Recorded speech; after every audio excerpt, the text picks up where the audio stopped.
the occupation of our government by Zionists could not be more obvious. And again, it's just so brazen, Emily, the fact that they couldn't do this thing with South Africa.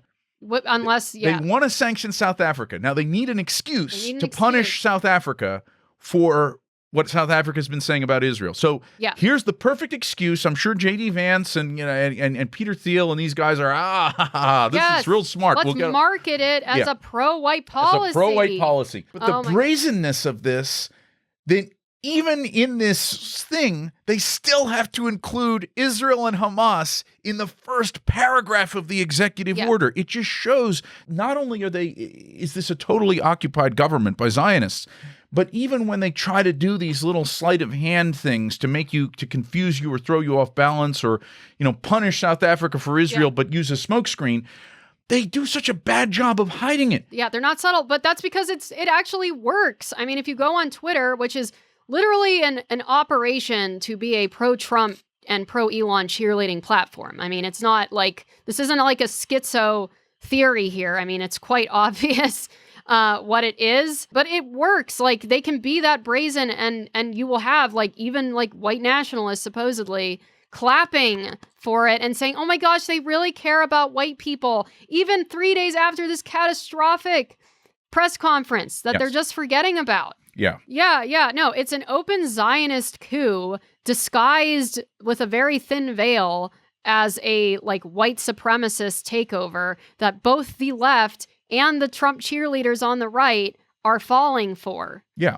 Now, another sort of cope here, something that people have been saying in response to this, the mass ethnic cleansing of Gaza, is that, oh, well, Trump's not serious. This is another one of his things like take over Canada, take over Greenland. This is just Trump. He's taking an extreme position as a negotiating tactic, and he doesn't really mean it. He's not really serious. Now, the question is Israel taking it seriously? And yes, absolutely. The Israeli defense minister has ordered, since this press conference, has ordered the military to prepare for, quote, departure, unquote, of Palestinians from Gaza. So, if Trump isn't taking it seriously, then he's like a dupe or retarded or just being used, because this plan is going through. State Department announces $7 billion arms sale to Israel after Congress blocked the initial deal.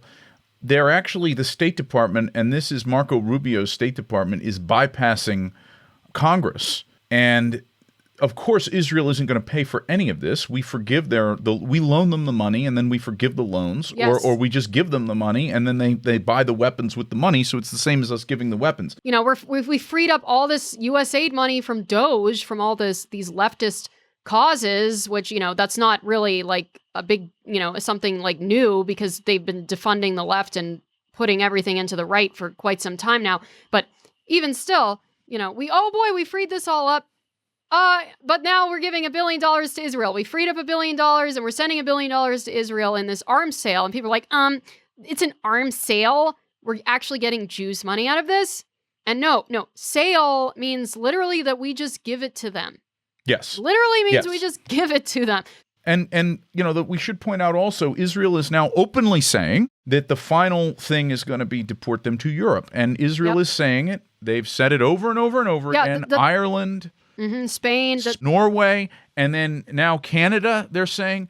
And that will be the goal if Egypt and Jordan cannot be strong-armed into taking them. The goal is going to be eventually get them into Europe. They're going to grab these people. And we're going to see that it's possible. At least it'll show that it is possible to mass deport tens of thousands of people every day. We just watched the Roy Cohn movie, The Apprentice, and it's funny because I was thinking about, with all these gestures and executive orders and everything, I mean, the flurry of things, we talked about it some on War Strike, as far as the fact that a lot of the people that are being arrested by ICE are then being released. They're saying that they're releasing them. News articles have been pointing out that it's mainly for show, the arrests that they've been doing, and they've been letting them go on the back end. And then also this huge scandal where all these ICE press releases about people being arrested that go back, some of them to 2008, have been updated with last updated, thousands of articles have been updated as of January 2025 and are now appearing in the Google search results. That is a scandal. Yeah, so they're gaming. No one's talking. I don't see anyone talking about that. No, this shows how it's all a big PR thing. But it's all for show. And even if it was even if they actually were deporting these people, it doesn't. We need 20,000 minimum per day. I did the math. To get to 30 million, which is, the lower rung of the total amount of illegals in this country. If we're going to remove 30 million people, 60% of Americans are in favor of deporting all illegal immigrants. So this isn't even a radical position here. Right. These are normies that want this. Including some Democrats. Yes. Democrats and independents. Huge numbers of Democrats and independents. Exactly. So just to get to the bottom rung of the estimated illegals, 30 million, you would have to deport 20,000 people per day. Yes. And we are barely cracking 1,000 on a good day. Yeah. And a lot of those people are being released. So it's a total joke.